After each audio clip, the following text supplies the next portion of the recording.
At the bus stop, Yanagi is waiting for the next bus to ride on, but since it's been taking so long, he's starting to feel a little chilly. Remy suddenly showed up and tried to hit Yanagi.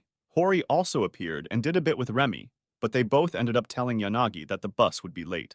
Miyamura bought some hot drinks for all of them, and Hori reminded Yanagi that waiting out in the cold isn't as good as it sounds, but not if you're with your friends. Yanagi received a message from his father that they'd be going out somewhere special for dinner tonight, and after hearing that the whole plan to follow Yanagi and keep him company was his, Yanagi decided to join them. The next day, Yanagi's class got reprimanded for the tardiness of some students in their electives, so their teacher set an ultimatum. Later on, after poking fun at how Sengoku writes text messages, they noticed that Yanagi was tired and a little stressed out. He explained that it was due to their teacher's warning. Yanagi told his friends that he was having trouble sleeping and waking up via his alarm clock. Miyamura and the others offered to give him a wake-up call. Toru still teased Sengoku and asked him to send him a text instead.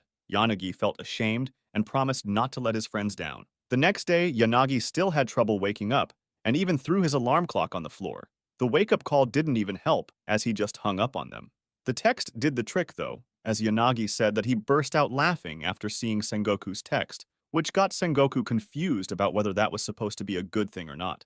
Toru still offered to wake him up, but Yanagi wanted to do things on his own without training wheels, but then he failed again as his alarm clock did not wake him up at all.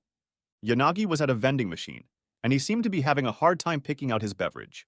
Sengoku saw this and decided to help him out. And after accidentally picking up a random drink, Sengoku tried to strike up a conversation about how Yanagi was so casual with his classmates and friends, but was so courteous and formal with the rest of them. Yanagi explained how his level of interaction depends on whether he's close or wants to get close to other people. Sengoku took this to heart, and he misunderstood what Yanagi was trying to say. Toru and Shu got to the council room and noticed that Sengoku was down in the dumps. After trying to find out what was wrong with him, Sengoku just gave a vague answer that he got rejected, which had Shu believing that Remy was single again. But Sengoku protested that she was not. Sengoku explained how Yanagi felt like he didn't want to become close to him, and Toru bragged about how they were close. But Shu and Toru assured Sengoku that Yanagi meant well, and he was like that with most people. The next day, Sengoku was the one at the vending machine this time and was surprised when Yanagi decided to approach him. After getting a horrible drink, Yanagi offered to get him another drink and trade the one he had. Sengoku noticed how Yanagi talked to him this time, but after understanding Yanagi more, Sengoku let him know that it was okay if Yanagi talked formally to him and the two make up. It was bragging rights for Sengoku when he met Toru and Shu. As Yanagi was returning to his classroom, he met Remy.